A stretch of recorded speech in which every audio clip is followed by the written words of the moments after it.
웬만한 몇 억짜리 집 한 채가 있다 하시는 분들은 조금 생각을 합리적으로 하셨으면 좋겠어요. 집 한 채 갖고 있는 거 나중에 어떤 일이 벌어질지 모르는데 그걸 어떻게 지금 나조차 하고 쓰냐 라고 하실 수 있지만 이제 그런 생각은 좀 바뀌어야 돼요. 여러분 안녕하세요. 청울님의 출근길 부동산 인사이트 시간입니다. 여러분 주택연금에 대해서 아십니까? 주택연금 요놈 생각보다 괜찮습니다. 제가 최근에 관련된 뉴스를 보다가 이거 생각보다 괜찮은데 우리 유튜브 구독자분들께 좀 알려드려야 되겠다 해서 오늘 말씀을 드립니다. 주택연금이라는 것은 말 그대로 내가 갖고 있는 주택을 담보로 맡기고 그리고 평생토록 연금으로 따박따박 일정 금액을 종신토록 수령하는 그런 제도입니다. 그런데 이 주택연금이 갈수록 이제 가입자가 굉장히 많이 늘어나고 있고 또 최근에는 가입할 수 있는 기준도 많이 완화시켰다고 합니다. 그래서 여러분들이 그 가입 기준에 드는지 한번 살펴보셨으면 좋겠어요. 기준이 어떻게 완화가 됐냐면 원래는 공시가격 기준으로 9억 원 정도까지만 가능했습니다. 그러니 고가주택을 갖고 있는 분들은 가입하고 싶어도 가입할 수가 없었어요. 그런데 이 기준이 오는 10월부터 공시가격 12억 원 까지로 바뀝니다. 공시가격 12억 원이면 시세 기준으로 하면 한 17억 원, 18억 원 정도 됩니다. 그러니 내가 갖고 있는 집이 17억, 18억 정도 넘지 않으면 주택연금에 가입할 수 있다는 거예요. 그리고 기존에는 1주택자만 가능했었는데 이제 다주택자도 가입이 가능하게 됩니다. 단 내가 갖고 있는 주택의 공시가격 총합이 12억 원을 넘지 않으면 됩니다.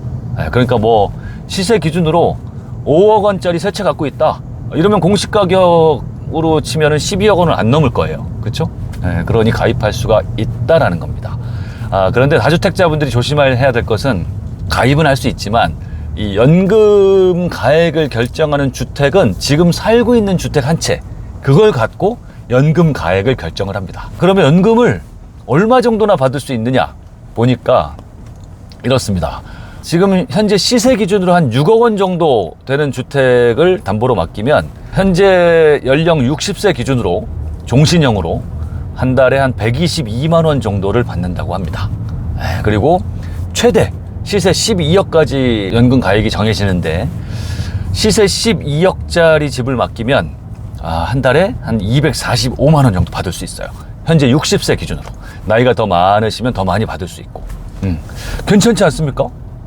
내 집 맡기고 뭐 한 달에 100 몇십만 원에서 200 몇십만 원 이렇게 받을 수 있다면 제가 보기에는 굉장히 안정적이고 괜찮다라고 판단이 됩니다. 이 연금이 부부가 같이 받으시다가 55세부터 받을 수 있는데 한 분이 돌아가세요. 그래도 원래 받던 그 금액을 나머지 한 분이 종신토록 계속 받을 수 있습니다. 그리고 나머지 한 분이 돌아가셨는데 그래서 더 연금을 받으실 분이 없다. 근데 아직 주택 가격이 많이 남아있다 한 경우에는 그 남은 부분을 이제 상속권자들에게 이렇게 상속을 시켜주기도 합니다. 괜찮은 것 같습니다. 그래서 노후 준비가 좀 제대로 되지 않았다, 뭐 웬만한 몇 억짜리 집 한 채가 있다 하시는 분들은 조금 생각을 합리적으로 하셨으면 좋겠어요. 우리나라 이 어르신들 정서상 집 한 채 갖고 있는 거 나중에 어떤 일이 벌어질지 모르는데 보험으로 삼아서라도 남겨둬야지, 또 뭐 자식들에게 상속해줘야지, 그걸 어떻게 지금 나조차 하고 쓰냐 라고 하실 수 있지만 이제 그런 생각은 좀 바뀌어야 돼요.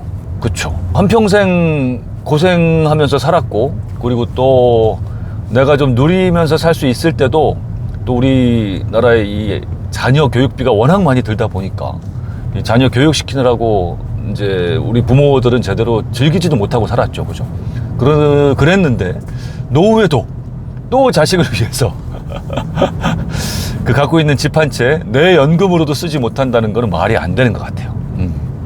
조금 합리적으로 생각을 바꾸셨으면 좋을 것 같고 해서 기준이 되신다면 이 주택연금 적극적으로 생각을 해보시면 좋을 것 같아요. 자, 그런데 사실 제가 이 주택연금 기사를 보면서 생각보다 괜찮다라는 생각도 들었지만 사실 더 먼저 생각이 들었던 건 뭐냐면 부동산 공부를 좀 열심히 해서 내 스스로 주택연금을 만드는 게 더 좋겠다, 이런 생각이 먼저 들었어요.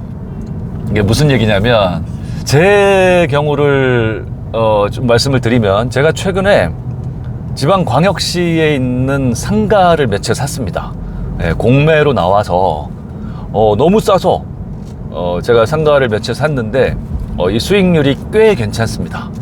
대출을 최대한 이용을 했을 때 수익률이 대략 연수익률이 한 50% 나와요.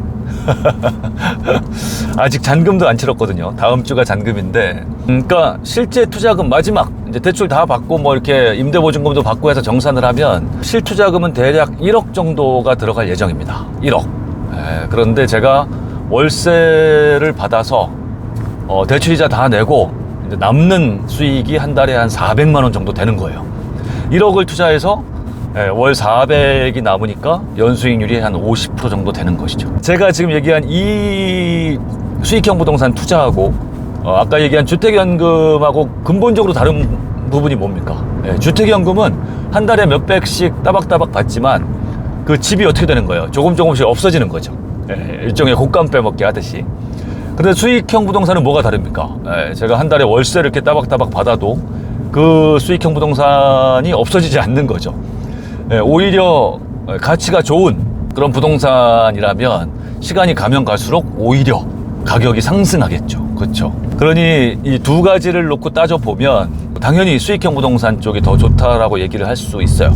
물론 안정성, 지속성 적인 측면에서 보면 연금하고 비교를 할 수는 없죠. 무조건 나오는 거니까 연금은 죽을 때까지 그 금액이. 그래도 뭐 주택연금에 더 뭐 좀 그 메리트가 있다고 생각하시는 분들은 주택연금 생각해 보시고, 근데 그렇지 않은 분들, 부동산 공부는 제가 해보니까 그래요. 부동산 투자는 다른 분야하고도 똑같아요. 내가 공부를 열심히 한 만큼, 또 내가 노력을 한 만큼, 내가 많이 하는 만큼 그대로 비례해서 수익을 낼 수 있는 분야가 맞습니다. 그러니 주택연금도 공부해 보시고 부동산 공부 열심히 하셔가지고 여러분 스스로 내 연금은 내가 만든다, 부동산으로. 그래서 노후 걱정 없이 나는 만들겠다 라는 마음으로 여러분도 공부를 열심히 해보시기 바랍니다. 제일 좋은 건 연금으로 한 200 정도 받는 거야, 연금. 그리고 부동산 수익형으로 한 달에 300 받는 거야. 그러면 한 달에 500만 원 죽을 때까지 따박따박. 괜찮네.